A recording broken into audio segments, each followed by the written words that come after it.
Kita masuk sekarang penjelasan definisinya.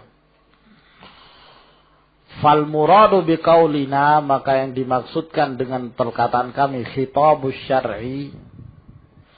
Khitab syar'i adalah Alkitab was sunnah. Jadi apa yang menjadi keharusan ucapan syariat. Ucapan syariat yakni Al-Quran was sunnah. Apa yang telah menjadi keharusan dari Al-Quran dan sunnah tersebut, yang hubungannya dengan perbuatan-perbuatan orang yang telah diberikan taklif. Wal muradu biqaulina, yang dimaksud dengan perkataan kami, al-muta'alliq bi af'alil mukallafin, yang berhubungan dengan perbuatan-perbuatannya seorang mukallaf. Jadi hubungannya dengan perbuatan. Af'al, fi'il di sini maksudnya mencakup perkataan dan perbuatan begitu. Ya, sebab perkataan ya terkadang dinamakan pula fi'il, itu kan perbuatan. Termasuk dalam fi'il. Yaitu ma ta'allaqa bi a'malihim, yang ada hubungannya dengan amalan-amalan mereka. Sawa'un kanat kaulan, apakah itu perkataan, fi'lan atau perbuatan, ijadan, apakah mewujudkan suatu perbuatan atau perkataan, antarkan ataukah meninggalkannya. Jadi yang hubungannya dengan perbuatan maksudnya adalah amalan yang mencakup perkataan dan perbuatan. Sehingga tidak termasuk di sini pembahasan apa, ikhwan? Masalah akidah. Karena itu hubungan dengan i'tiqad, ya kan? Kita mau hukum yang zahir, yang ada dari perkataan atau perbuatan seseorang. Fa kharaja bihi ma ta'allaqa bil i'tiqad, maka keluarlah daripadanya apa-apa yang hubungannya dengan akidah. Nah, yang hubungannya dengan akidah itu tidak termasuk. Makanya di dalam menghukumi seorang yang zahir, apa yang dia ucapkan, apa yang dia katakan, ya. Fala yusamma hukman bihadzal istilah, maka tidak dinamakan hukum dengan istilah ini, istilah hukum.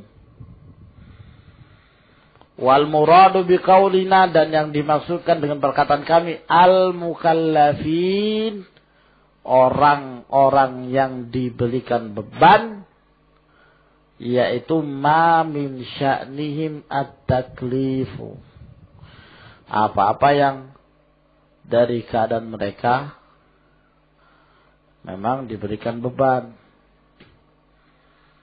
Syarat seorang itu mukallaf apa ya, kawan? Dia berakal, ya, kemudian dia baligh. Naam, baru dikenakan pada dia mukallaf. Dia dikatakan sebagai seorang mukallaf yang dibebani. Fala yashmulus saghira wal majnun, maka tidaklah mencakup dalam istilah mukallaf itu as-saghir, anak kecil tidak termasuk, ya, karena tidak memenuhi persyaratan apa? Balik. Wal majnun, orang yang gila,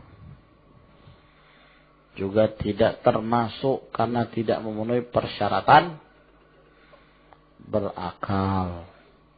Nah, maka dia tidak dikatakan sebagai seorang mukallaf. Walaupun nanti terkadang terkena dari satu sisi, terkena hukum juga nanti. Orang gila atau anak misalnya memecahkan milik orang. Ya, walaupun dia tidak dikenakan dosa, tapi ada doman, ya kan? Dia harus menanggung, mengganti. Nah, diambil dari harta dia ataukah walinya. Nah, jadi ikhwannya jelas pada asalnya mereka tidaklah tergolong ke dalam orang-orang yang mukallaf. Nah, diberikan beban. Rufi al-qalam. Gitu. Wal muradu biqaulina, dan yang dimaksudkan dengan perkataan kami min talabin. Dari talab. Kita sudah menyebutkan dahulu bahwa tolak meminta, ya, meminta itu ada dua macam kan? Meminta untuk apa? Dikerjakan, dan meminta untuk ditinggalkan. Kalau minta untuk dikerjakan dengan tegas, berarti apa? Wajib. Meminta untuk dikerjakan tidak tegas, sunnah. Meminta ditinggalkan tegas, haram. Dan tidak tegas, makruh. Ya, al-amru wan nahi. Jadi dari kata min talabin, dari permintaan mencakup perintah dan larangan. Sawaun ala sabilil ilzam awil afdaliyah. Apakah dengan cara yang ilzam, diharuskan dengan tegas, atau afdal gitu loh. Afdal kalau dikerjakan atau afdal kalau ditinggalkan. Nah, yang dimaksud min talab. Wal muradu biqaulina, sedangkan yang dimaksud dengan perkataan kami au takhir, atau memilih. Maksudnya apa? Al mubah. Ya kan, kalau mubah kan pilih.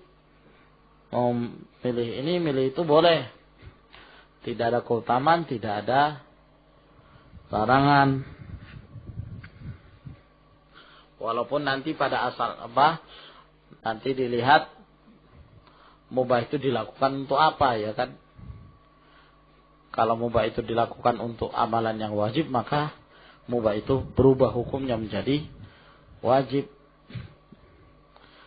Kalau mubah itu dikerjakan untuk mengamalkan yang sunnah, maka mubah itu pun menjadi hukumnya sunnah, dan begitu seterusnya.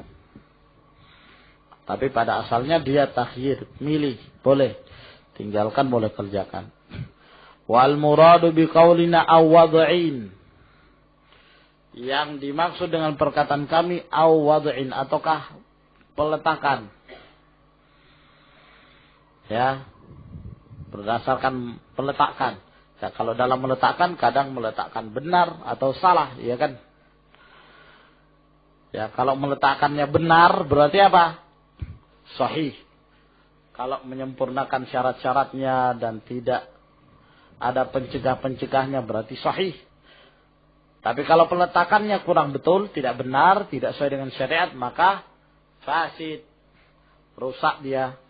As-sahihu wal fasid wa nahuhuma mimma wada'ahu syari', dari apa yang telah diletakkan oleh syariat ini, min alamatin wa awsaf, dari tanda-tanda, alamat ataukah sifat-sifat, lin nufudhi wal ilgha. Apakah sesuatu itu nufud, nafid? Ya, kalau sahih kan berarti nafid, terlaksana, ya. Ini sahih. Atau ilgha.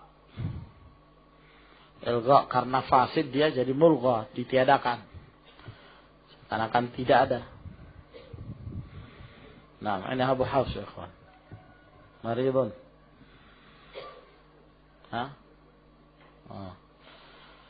Baik, fahimtum ya ikhwan? Ini maknanya al-ahkam. Nah, sekarang beliau hendak membagi bahwa hukum itu terbagi menjadi dua. Ada namanya ahkam taklifiyah, ada pula yang disebut dengan ahkam wad'iyah. Beliau mengatakan aqsamul ahkam syar'iyyah. hukum-hukum, pembagian hukum-hukum syar'i. Tanqasimul ahkamu syar'iyyatu ila qismain. Terbagi hukum syar'i itu menjadi dua bagian. Ada taklifiyah, ada pula wad'iyah. Nah, taklifiyah hukum beban. Ada pula wad'iyah. Fat taklifiyah itu khamsatun. Adapun hukum taklifi itu ada 5. Al-wajib, wal mandub, wal muharram, wal makruh, wal mubah. Ini pendapat jumhur dari kalangan para ulama. Walaupun ada sebagian para ulama menambah yang lain. Ada yang mengatakan 6. Ditambah 1 khilaful aula. Menyelisih yang utama. Wallahu a'lam bishawab. Insyaallah masing-masing dari hukum-hukum ini akan kita jelaskan pada pertemuan yang berikutnya. Allahu